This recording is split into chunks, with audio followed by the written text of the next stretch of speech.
This is where the explosion was yesterday, and the people I work with said the power came back on pretty quick because they just removed the branch that was across the lines.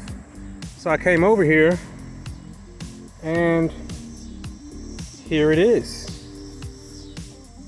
This was wet and soaked, and it connected the power lines and caused the explosions that are on the other video. Pretty cool, huh?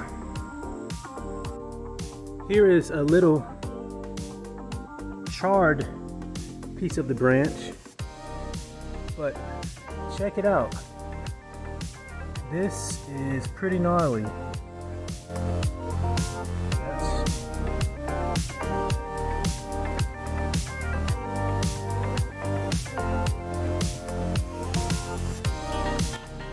That's crazy. I'll flip it over.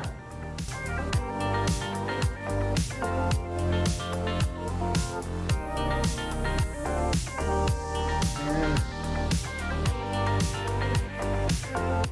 that's crazy.